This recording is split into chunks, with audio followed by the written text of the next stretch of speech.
والإسلام ديني ومحمدا رسول الله. Sya'ban bulan pertama. Kalau siangnya puasa, malamnya apa yang dilakukan? Baik, kita tanya dalil dia. Maka para ulama-ulama salaf dulu, bahkan sejak zaman Nabi SAW, bahkan Nabi melakukannya, sahabat mengerjakannya, tabi'in menunaikannya, ulama menggarisbawahinya. Apa yang dilakukan? Mereka menghidupkan malam-malam Sya'ban dengan ibadah. Malam-malam Sya'ban, apalagi kalau sudah masuk ke pertengahannya sampai akhirnya. Karena mereka merasa waktunya sudah mau berakhir. Mereka hidupkan terus pertengahannya, akhirnya dan seterusnya. Pergi, apa amalannya? Setidaknya ada 3 amalan untuk di malam-malam Sya'ban. Boleh dimulai dari malam ini, silakan. Ya. Kita saling mengingatkan ya, boleh silakan. Ya, untuk kabari yang lain ya. 1, sholat, memperbanyak sholat.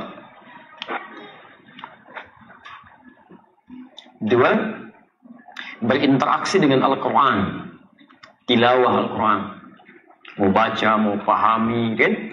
Mau menghafal, meraja, mengulang, silakan. 3, memperbanyak doa dan istighfar. Memperbanyak doa dan istighfar. 1, salat. 2, memperbanyak interaksi dengan Al-Quran. 3, memperbanyak doa dan istighfar. Salatnya ada 3 jenis yang bisa dikerjakan. 1, qiyamul lail. Qiyamul lail. 2, tahajud.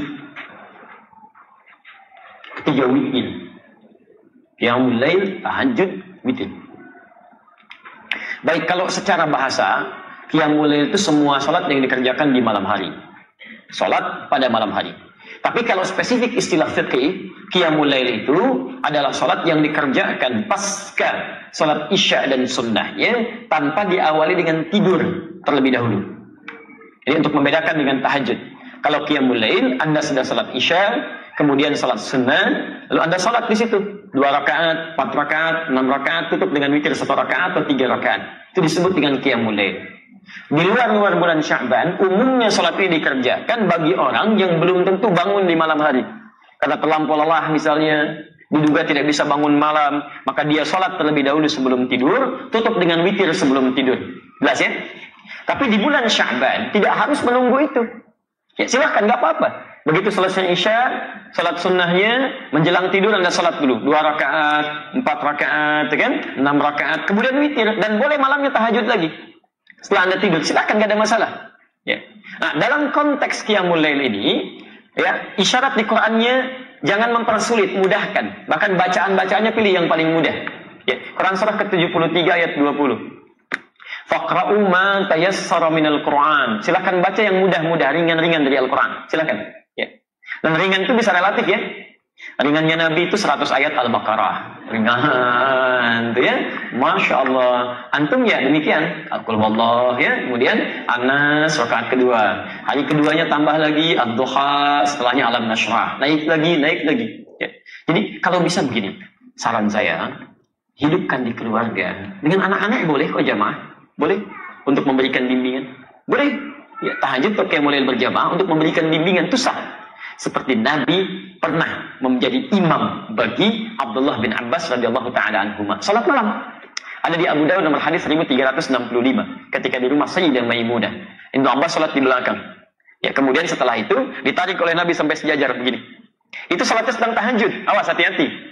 Saya suka agak bingung ini ya, agak sulit memahami, gagal dalam paham bagi orang-orang mengatakan dilarang bid'ah tahajud berjamaah itu.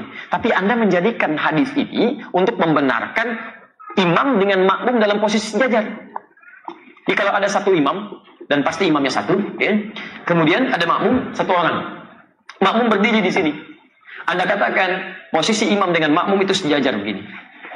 Pernah dengar ini? Sah, boleh. Apa hadisnya, apa dalilnya? Karena Ibnu Abbas pernah sholat bersama Rasulullah, kemudian ditarik oleh Nabi supaya sejajar begini. Anda menjadikan hadis itu untuk dalil sejajar dalam shaf. Tapi kenapa Anda kemudian lupakan kalau sholat itu sedang sholat bersama qiyamul lail, tahajud? Ini menunjukkan kebolehan tahajud berjamaah. Apa tujuannya? barangkali satu untuk membimbing, mengajarkan. Kalau dalam konteks bimbingan dan mengajarkan seseorang untuk bisa mendapatkan kenyamanan dalam tahajud, itu boleh dilakukan, silakan, gak ada masalah. Kenapa nggak Anda hidupkan? Mungkin anak-anak yang belum kenal qiyamul lail, supaya terbiasa dengan tarawihnya nanti, silahkan bangunkan. Ya, ayo kita mulai dulu, hidupkan di rumahnya. Jangan berat-berat, kasih yang ringan dulu. Ya, dan rakaatnya jangan banyak-banyak dulu. Supaya sesuai sunnah Nabi ya, kita 11 rakaat. Masya Allah. Malam pertama, besok nggak mau ikutan lagi. Dua dulu aja, 2, witirnya 1. Sudah enak, naik lagi. Qul huwallah dulu supaya nyaman, kan? Begitu besok mau sholat, Pak, kayak kemarin ya, Qul huwallah lagi. Ya, nggak apa-apa, Qul huwallah dulu. Besok, Pak, kok Qul huwallah mulu? Naikin dong. Ad-duha, 4 rakaat, 6 rakaat, 11 rakaat. Begitu akhir bulan Sya'ban, dia terbiasa. Begitu masuk Ramadan, bukankah ada sholat yang dikerjakan dengan berjamaah pasca sholat Isya dan sunnahnya? Sholat apa itu? Tahu? Jadi kalau sudah terbiasa, nanti begitu masuk Ramadan, stabil, Pak. Bu, stabil. Bukan cuma di awalnya sampai akhir. Karena sudah terbiasa, ada kenyamanan di situ. Sholat, tenang, nyaman, awal sampai dengan akhir. Tapi kalau nggak biasa, umumnya, itu numpang kaget aja. Numpang rame tuh. Ada jamaah hore, jamaah kagetan, rame. Di begitu awal puasa, bang, rame ke masjid semua. Dia, Masya Allah, rame. Tapi karena nggak pernah terbiasa sebelumnya, awal-awal, bubar sampai keluar pintu An-Nur. Begitu pertengahan, terjadi kemajuan. Sapnya maju ke depan. Tuh. Sampai akhir Ramadan. Ini karena nggak pernah dibiasakan, gitu kan? Jadi awal ayo coba kita bangun, semangat yang sama. Ya, malamnya, yuk bangun tahajud, tunaikan, tahajud maksimalkan. Jadi kalau sudah enak seperti itu, Masya Allah. Bahkan dulu selevel Hudzaifah al-Yamani, Al-Mughirah bin Syu'bah, Abdullah bin Mas'ud radhiyallahu taala anhum jami'an, orang-orang baik. Sebagian mereka bahkan dipuji oleh Nabi sallallahu alaihi wasallam. Bacaan Qur'annya indah. Itu datang kepada Sayyidah Aisyah radhiyallahu taala anha, rahimahullah. Di hadis riwayat Al-Bukhari, nomor hadis 2008 sampai nomor hadis 2012. Kaifa kanat salatu Rasulillah sallallahu alaihi wasallam? Ya Sayyidah Aisyah, bagaimana sih salat malamnya Nabi? Saking inginnya mengetahui salat malamnya Nabi. Kata Sayyidah Aisyah, perhatikan, ini yang paling menarik. La tas'al an husnihinna wa tulihinna. Gak usah ditanya tentang bagus dan panjangnya salat Nabi. Cukup diketahui saja. Penasaran, diikuti di belakangnya. Di belakang Nabi SAW sholat. Masya Allah. Sholatnya itu kata Hudzaifah al-Yamani, indah. Gitu, tenang sholatnya. Rakaat-rakaat itu rakaat pertama, kedua, setelah itu istirahat dulu berzikir. Allahumma innaka afuwwun tuhibbul afwa fa'fu anni. Indah, enak. Sesuatu yang ditunaikan dengan tenang, nyaman, ada jeda sejenak, disebut dengan tarwihah. Jamaknya disebut dengan tarawih. Tarawih itu sifat, bukan nama sholatnya, sifat sholatnya. Jadi ketika disebut tarawih, dipopulerkan oleh ulama, ingin memberikan kesan bahwa sholatnya Nabi itu tenang, tidak buru-buru. Nyaman, bisa nggak terbayangkan Pak, 11 rakaat sampai hampir menjelang fajar saking nikmatnya. Ini Nabi, Rasul, ahli surga, dekat dengan Allah, dijamin masuk surga, bebas dari kesalahan, 11 rakaat sampai menjelang fajar. Tenang.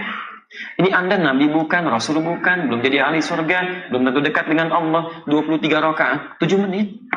Allahu Akbar, Allahu Akbar, Allahu Akbar. Luar biasa. Lebih soleh daripada Nabi gitu kan. Maksudnya cepat sekali gitu kan. Itu kan luar biasa. Tarawih itu ya begitu tenang. Ya. Dan yang dibaca berapa? Masya Allah, saking nikmatnya. Kata Hudzaifah al-Yamani, saya pernah di belakang Nabi. Rakaat pertama 100 ayat Al-Baqarah. Itu pun bukan baca biasa. Begitu berhenti di ayat-ayat tentang surga, berdoa supaya umatnya masuk surga. Begitu baca tentang ayat-ayat neraka, menangis memohon supaya umatnya dibebaskan dari azab. Ya, ada kenikmatan dalam sholatnya.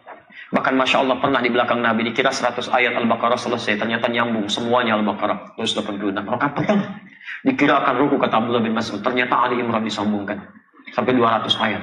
Dikira akan ruku, ternyata ke An-Nisa 176 ayat. 5 juz 4 halaman baru ruku. Besoknya nggak pada ikutan lagi. Bukan capek, tapi kata Abdullah bin Mas'ud, bukan capek. Saya sering menduga katanya. Ini saya jadi berprasangka pada diri saya. Jadi sering menduga. Jadi nggak enak sama Nabi. Ini sekarang bukan rukunya. Nikmat. Mereka sudah biasa sholat malam. Bahkan Abdullah bin Mas'ud, Abdurrahman bin Auf, Uthman bin Affan disebutkan di kitab At-Tibyan karena Imam An-Nawawi. Saya punya terbitan Darul Kutub Al-Islamiyah warna merah maru, halaman 38. Ya, paragraf pertama bagi 1 sampai 2, posisi paling kanan sebelah atas. Itu mereka sepeninggal Nabi menikmati sholat tahajud sampai hatam Quran. Semalam hatam Quran. Diberikan keberkahan waktunya oleh Allah Subhanahu wa taala. Nah, jadi Bapak dan Ibu sekalian, ayo kita hidupkan malamnya. Ayo kita hidupkan. Makanya malam-malam Sya'ban itu ulama menghidupkan waktu malamnya. Silahkan cek. Anda buka kitab Syekhul Islam Ibnu Taimiyah Majmu' Fatawa juz ke-23 halaman 123.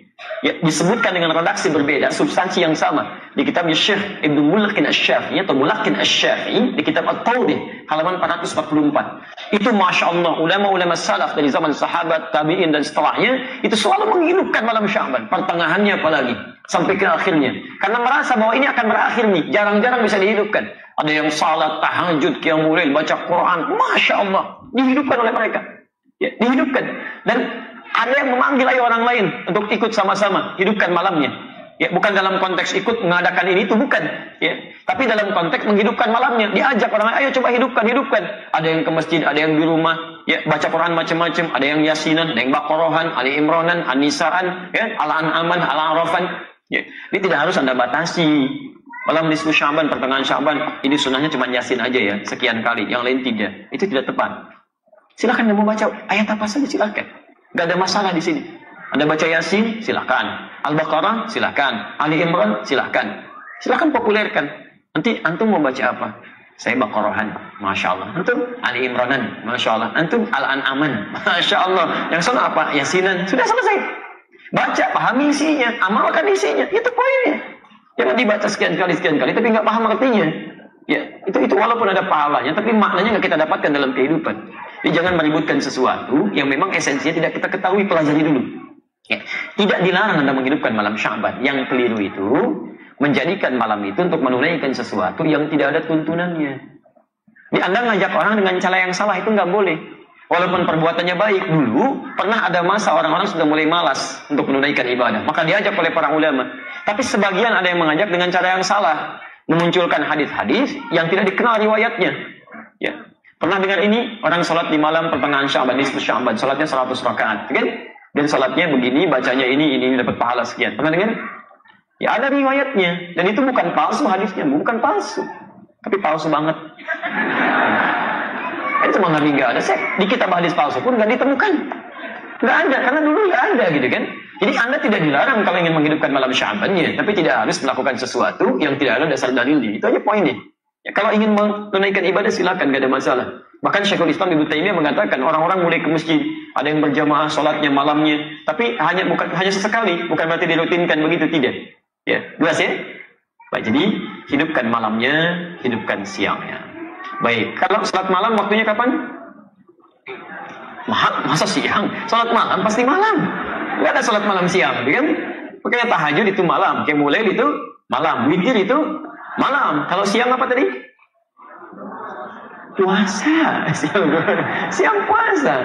Aduh, cepat ingat, lambat lupa. Cepat ingat, cepat lupa. Lambat ingat, lambat lupa. Lambat ingat, cepat lupa. Ya agak repot ya.